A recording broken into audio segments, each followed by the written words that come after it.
La plus grande tristesse dans la vie d'Omar Sy, comme il l'a partagé dans des interviews récentes, est le sentiment de discrimination et les difficultés d'intégration lorsqu'on grandit en tant que personne de couleur dans une société française pleine de préjugés. Né dans une famille d'immigrés sénégalais et mauritaniens, Omar était le quatrième des 8 enfants d'un homme de ménage et d'un ouvrier. Trappes, où il a grandi, est une banlieue pauvre de Paris, où les communautés immigrées sont souvent confrontées au racisme et au manque d'opportunités. Quand on grandit à Trappes, on apprend à survivre, a déclaré Omar dans une interview accordée au Guardian en 2021. Mais on apprend aussi à se sentir exclu de ce qu'on appelle son chez-soi. Ce sentiment d'isolement vient non seulement de la société, mais aussi d'expériences personnelles dans l'industrie du divertissement. Malgré son succès fulgurant avec Intouchable, Omar a souvent été confronté à des questions préjudiciables sur ses origines. Il a un jour confié à Variety que les producteurs hollywoodiens lui demandaient « Êtes-vous vraiment français?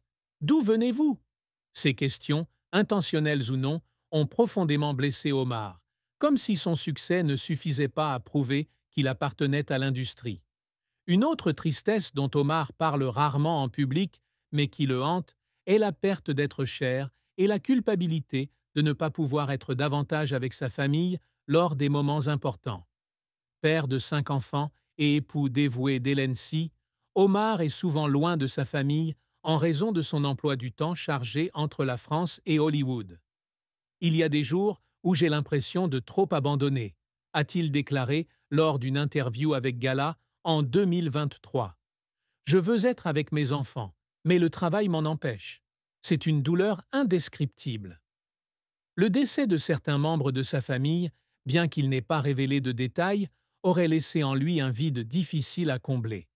En fin de compte, la plus profonde tristesse d'Omar concerne la pression qu'il subit pour toujours être un modèle positif. Étant l'un des rares acteurs français de couleur à avoir connu un succès international, il se sentait responsable de représenter parfaitement sa communauté. Dans une interview accordée au Monde en 2022, il avouait « Je n'ai pas le droit à l'échec. Si j'échoue, ce n'est pas seulement mon échec, mais celui de toute une génération de personnes qui me ressemblent. » Cette pression l'a conduit à des périodes de dépression, notamment lorsqu'il était confronté à des critiques acerbes ou à des attentes irréalistes de la part du public. La carrière d'Omar Sy est un parcours incroyable, d'un humoriste inconnu à Trappes à une star internationale recherchée.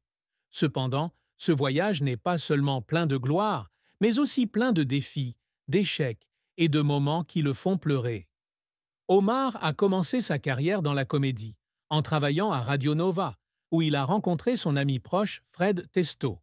Le duo a créé l'émission humoristique Omar et Fred sur Canal+, connu pour ses sketchs humoristiques mais tranchants sur des sujets de société, notamment le racisme. Ce programme a aidé Omar à se faire un nom en France et lui a ouvert des opportunités dans l'industrie cinématographique. La plus grande percée de la carrière d'Omar est survenue en 2011 avec son rôle de Driss dans Intouchable. Le film, qui raconte l'amitié entre un homme noir pauvre et un milliardaire paralysé, est devenu un phénomène mondial, rapportant plus de 426 millions de dollars et devenant à l'époque le film non anglophone le plus rentable de tous les temps. Ce rôle a valu à Omar le César 2012 du meilleur acteur, battant Jean Dujardin de The Artist. Lors de son discours de remerciement, Omar a eu les larmes aux yeux en remerciant sa famille et la communauté de Trappes, qui l'ont toujours soutenu. Après Intouchable, Omar devient rapidement une star internationale. Il est apparu dans des films hollywoodiens tels que X-Men, Days of Future Past 2014, Jurassic World 2015 et Inferno 2016, aux côtés de grands noms tels que Hugh Jackman, Chris Pratt et Tom Hanks. En France, il continue de briller avec des rôles dans Samba 12-14, Chocolat 12-16 et Le Prince perdu 20-20. En particulier, le rôle d'Hassane Diop dans la série Lupin de Netflix 12-21 a propulsé Omar vers de nouveaux sommets. Avec plus de 76 millions de vues Au cours de ses 28 premiers jours, Lupin est devenu l'une des séries non anglophones les plus réussies de Netflix, et Omar a reçu une nomination au Golden Globe pour le meilleur acteur dans une série dramatique. Récemment, Omar continue d'affirmer son talent avec des projets diversifiés. Il joue dans le film d'action Shadow Force 2025 aux côtés de Kerry Washington et dirige une série dérivée d'Extraction sur Netflix dont la première est prévue en 2026. Il s'est également essayé à la comédie romantique dans French Lover 2025, marquant une nouvelle direction dans sa carrière. En plus d'être acteur, Omar est également producteur à travers sa société et celle de sa femme Hélène C., Carousel Studios. Il s'implique également dans des œuvres caritatives, notamment en soutenant les communautés immigrantes et les jeunes défavorisés à travers l'organisme C'est que du bonheur, fondé par Hélène. Ces activités démontrent non seulement une responsabilité sociale, mais sont également la façon pour Omar de redonner à ses racines. Malgré son succès, la carrière d'Omar n'a pas toujours été de tout repos. L'un de ses plus gros échecs fut le film Transformers, The Last Night, 17-17, où il n'apparut que dans un petit rôle. Le film a reçu des critiques négatives et a rapporté moins que ses prédécesseurs, laissant Omar déçu de ne pas avoir réussi à se faire remarquer. Dans une interview au Figaro, il a avoué « Je pensais qu'Hollywood serait plus facile, mais j'avais tort. Il y avait des rôles qui me faisaient me sentir invisible. » Un autre revers a été lorsqu'Omar a été critiqué pour sa participation au film Police, 2020. Le film, qui tourne autour des problèmes policiers et de la violence, a été considéré par certains spectateurs comme manquant de profondeur dans son traitement des questions sociales. Omar, qui a toujours voulu utiliser l'art pour parler de problèmes comme le racisme, a été déçu lorsque le film n'a pas eu l'impact qu'il espérait. J'espérais que le film ouvrirait un dialogue, mais parfois on ne peut pas contrôler la réaction des gens, a-t-il déclaré à Télérama. Omar a également eu des difficultés à passer de la comédie au métier d'acteur sérieux. Après le succès d'Omar et Fred, beaucoup doutaient de ses capacités dans les rôles dramatiques. Son premier rôle dans Intouchable a d'abord été considéré par certains critiques comme trop comique et manquant de profondeur. Ces critiques ont poussé Omar à travailler sans relâche pour prouver qu'il pouvait assumer des rôles plus complexes. Il y a eu des moments dans sa carrière qui ont fait pleurer Omar. L'un d'eux s'est produit lorsqu'il a reçu le César en 2012.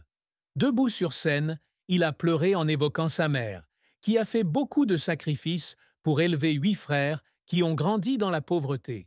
« J'étais là, tenant le prix, mais je ne pensais qu'à ma mère, qui a travaillé sans relâche pour nous donner une chance », a-t-il partagé dans un documentaire de Canal+. Un autre moment a eu lieu lors du tournage de Lupin. Lors d'une scène où Hassan Diop fait face à la perte de son père, Omar a réellement pleuré, non seulement à cause du scénario, mais aussi parce qu'il se souvenait des difficultés de sa propre famille. Le réalisateur Louis Leterrier a raconté plus tard « Omar a mis tout son cœur dans cette scène. Ce n'était pas seulement du jeu d'acteur, c'était le vrai Omar. » Omar a également été ému lorsqu'il a été invité à présenter ses œuvres aux International Emmy Awards 2024. En tant qu'acteur trappéen, il n'aurait jamais pensé avoir l'opportunité de se retrouver sur une scène aussi internationale. J'ai regardé le public et j'ai repensé à toutes les fois où j'ai été rejeté, à toutes les fois où on m'a dit que je n'étais pas assez bon. J'ai pleuré parce que je savais que j'avais réussi, a-t-il déclaré dans une interview accordée à Yahoo. La vie d'Omar Sy a été une série de défis difficiles, allant de la pauvreté au racisme, en passant par la pression de la célébrité et des responsabilités familiales.